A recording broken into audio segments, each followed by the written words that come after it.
अस्सलाम वालेकुम दोस्तों, मेरा नाम है साकिब आगाई और आप देख रहे हैं मेरा यूट्यूब चैनल। मैं मलेशिया में रहता हूँ सिंस 4.5 ईयर, तक मैं 4.5 साल से मैं मलेशिया में रह रहा हूँ। और जो है पाकिस्तान के हालात, जैसा कि आप लोगों को पता है कि अप्स एंड डाउन्स आते ही रहते हैं। अनफॉर्चुनेटली डाउन ज़्यादा आए हैं, अप्स तो बहुत कम ही आए। सो पाकिस्तान में आप लोगों को पता ही है कि एक लहर चली हुई है कि फ़ॉरेन जाना है, हर मुल्क जाना है, कमाना है, कमाने के लिए ऑब्वियसली सबका राइट है एक अच्छी लाइफ गुजारने का। लेकिन अभी जो बात आ गई है वो अच्छी लाइफ से बहुत आगे चली गई है। अभी तो सर्वाइवल की जंग चल रही है। अभी तो ज़िंदगी गुजारने की जंग चल रही है। मतलब अच्छी ज़िंदगी तो बहुत दूर की बात है, वो तो बहुत पीछे रह गई बात कि अच्छी ज़िंदगी गुजारने के लिए जब जाते थे। इनफैक्ट मैं अगर अपनी बात कहूँ तो मैं एक अच्छी लाइफ गुजारने के लिए मुल्क से बाहर आया था। लेकिन आज जो लोग पाकिस्तान से जा रहे हैं वो तो कमाने के लिए बाहर जा रहे हैं। मैं छोटा-सा आज आप लोगों को थोड़ा-सा इस पे ब्रीफ़ करना चाहता हूँ और ये मैं इस पे डिटेल वीडियो में बाद में बनाऊँगा कि व्हाट्स बेस्ट और what's better for to move abroad. उन लोगों के लिए जो कि बजट फ्रेंडली हैं थोड़े से, उन लोगों का इतना ज़्यादा बजट नहीं है कि वो यूरोप, अमेरिका, कनाडा और इस तरह की कंट्रीज़ को मूव कर सकें। Obviously it's too costly to move that. उसके जो प्रोसेस होता है उसमें ही आपके लाखों रुपए खर्च हो जाते हैं। तो बहुत सारे लोग कन्फ्यूज़ होते हैं कि किस तरफ जाना चाहिए। ईदर के आप मिडिल ईस्ट साइड यानी कि UAE, Saudi, Oman, Qatar, Kuwait, कतार इस साइड पे मूव कर लें, या फिर आपके पास दूसरा ऑप्शन होता है कि आप मलेशिया, सिंगापुर, थाईलैंड और इस किस्म की कंट्रीज़ यहाँ पर इस तरफ मूव कर लें। तो फ़र्स्ट ऑफ़ ऑल ये कि जहाँ पर भी आप लोगों को अच्छी अपॉर्चुनिटीज़ मिलें, वहाँ पर आप लोग मूव कर सकते हैं। ऑलमोस्ट ये जो कंट्रीज़ मैंने बताई हैं, specially Malaysia, Singapore, UAE, Saudi और ओमान, कतर, ये सारी जो इनकम पॉइंट ऑफ व्यू से तकरीबन 19-20 हैं, ऊपर-नीचे हैं, क्योंकि इनकी जो करेंसी है वो पाकिस्तान से ज़्यादा इतना डिफरेंस नहीं है। वो करेंसी में थोड़ा-सा, ये मलेशिया की अगर मैं बात करूँ तो ये करेंसी थोड़ी-सी इसकी कम है। तो यहाँ पर जो एक्सपेंसेस हैं वो थोड़े से एक नॉमिनल प्राइस में आप लोगों को मिल जाते हैं। तो इस लिहाज से अगर आप लोगों को कभी भी ये अपॉर्चुनिटी मिले कि आप मलेशिया मूव कर सकें या सिंगापुर की, तो खैर करेंसी बहुत ज़्यादा है। Leave Singapore for now. Singapore जाना is not that easy at all, specially for Pakistanis. बहुत मुश्किल से वीज़ा मिलता है। सो आप लोग चाहें तो मलेशिया मूव अगर आप लोगों को अपॉर्चुनिटी मिले तो ज़रूर करें। अच्छा, मैं आज की इस वीडियो में थोड़े से डिफरेंस बताऊंगा आप लोगों को। जो बिल्कुल डिटेल डिफरेंसेस हैं वो मैं आप लोगों को अपनी नेक्स्ट वीडियो में बताऊंगा। उसमें मैं अपने साथ पूरे फैक्ट फिगर्स लेकर आऊँगा, ताकि जो है आप लोगों को एक क्लियर पिक्चर मिल सके जो कि इस स्टैटिस्टिक्स के मुताबिक हो। अभी मैं आप लोगों को बताना चाहूँगा कि फॉर एग्जांपल आप लोगों को सर्वाइवल के लिए कितनी सैलरी की ऑफ़र हो तो आप लोग वो सैलरी एक्सेप्ट कर लें। मलेशिया की अगर बात करते हैं तो मलेशिया में फॉर अ सिंगल पर्सन, अगर आप अकेले हैं, अकेले आना चाह रहे हैं, तो आप मिनिमम आप 3,000 से 3,500 रिंगिट से कम पे सैलरी कोई भी आपको ऑफ़र करे नहीं आइएगा, नहीं कोई आपका फ़ायदा होगा, सेविंग नहीं होगी।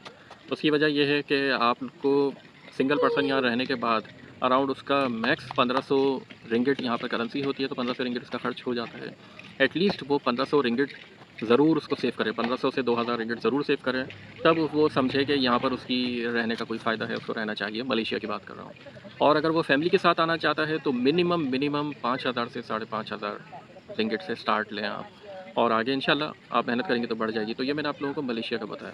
अच्छा, साथ ही मैं आप लोगों को बताते चलूँ, जैसे कि मैंने सिंगल का बताया कि आप अगर सिंगल यहाँ पे अकेले रहते हैं, अगर आपकी 3500 रिंगिट सैलरी है, तो आप अराउंड 2000 रिंगिट आप सेव कर सकते हैं, 1500 से 2000। It depends on your expenditures कि किस तरह से आप उसको स्पेंड करते हैं। लेकिन अगर आप यहाँ फैमिली के साथ आते हैं तो फैमिली के साथ यहाँ पे मिनिमम आपका जो खर्चा हो जाएगा वो अराउंड 3 से 3500 रिंगिट का आराम से हो जाता है।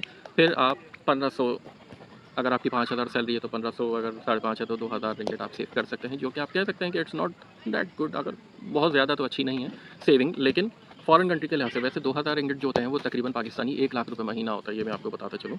तो अगर आप लोग 1 लाख महीना सेव कर रहे हैं तो वो यहाँ के लिहाज से कोई इतनी ख़ास अच्छी सेविंग नहीं है। हाँ, पाकिस्तान में इसको अच्छी सेविंग कहा जाता है, यहाँ के लिहाज से इतनी अच्छी सेविंग नहीं है। Anyway, but it's not bad. अगर आप लोग 1 लाख रुपये महीना सेव कर सकते हैं with family, it's really not bad. Okay, अच्छा, बात करते हैं दुबई की। दुबई के क्या सीन है? दुबई में काफ़ी मेंबर फैमिली में रहते हैं, फ्रेंड्स रहते हैं।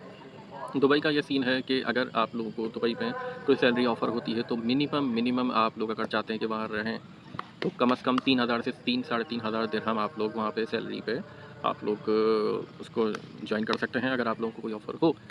सेकंड, वहाँ पे जो सेविंग का जो रेशो है वो थोड़ा सा कम है, क्योंकि वहाँ पे एक्सपेंसेस थोड़े से ज़्यादा हैं, मलेशिया से एक्सपेंसिव है। फॉर एग्जांपल मलेशिया में अगर आप 3-3,500 रिंगिट में अगर आप आते हैं तो आप आराम से अपने पर्सनल रूम में, जो कि एक शेयर्ड अपार्टमेंट में होगा, पर्सनल रूम में रह सकते हैं। अपार्टमेंट में और 3 लोग या 4 लोग हो सकते हैं, लेकिन आपका रूम पर्सनल होगा। जबकि आपको जो रूम का एक रेंट होगा मलेशिया की बता रहा हूँ, वो तकरीबन 1100 से 1500 1100-1200 रिंगिट तक आपको मिल जाएगा एक रूम, सिंगल रूम अगर आप लोग चाह रहे हैं, वो नॉर्मल विद अटैच बात है। अगर आप लोग कम चाह रहे हैं तो वो आपको तकरीबन 650-700 रिंगिट तक का एक स्मॉल रूम मिल जाएगा, जिसमें आप लोगों को वॉशरूम शेयर करना पड़ेगा एक दो पर्सन्स के साथ। यूएई में क्या है, पूरा रूम लेना इट्स टू डिफ़िकल्ट। पूरा रूम वहाँ पर अराउंड 2000 दिरहम से कम का नहीं मिलेगा। और यूएई के अंदर आप लोग जो है, तो नॉर्मली जब इतना महंगा रूम होता है वहाँ पे, अगर आप फुल फैसिलिटीज़ के साथ लेते हैं तो 2000 दिरहम इज़ टू मच कॉस्टली। अगर किसी की सैलरी ही 3000 साढ़े 3000 दिरहम है तो वो अपने रूम में कैसे रह सकता है। तो नॉर्मली यूएई में लोग शेयर्ड करते हैं रूम को, एक रूम में 2-3 अफराद अगर मुनासिब रहें, वैसे 8-8 लोग रह रहे होते हैं। I really don't recommend it obviously. उसकी वजह यह है कि आप लोग अपने एक तो मुल्क से दूर हैं, उसमें भी अगर आप अपनी लाइफ को इतना ज़्यादा क्रिटिकल कर लें कि आपकी कोई प्राइवेसी नहीं हो, I really don't recommend it. भले आपकी सेविंग थोड़ी कम हो जाए, लेकिन आपको एक पीस ऑफ माइंड ज़रूर होना चाहिए। तो इसलिए आई रिकमेंड कि आप 2 से ज़्यादा शेयर ना करें, एक रूम में 2 बंदे रहें, ठीक है।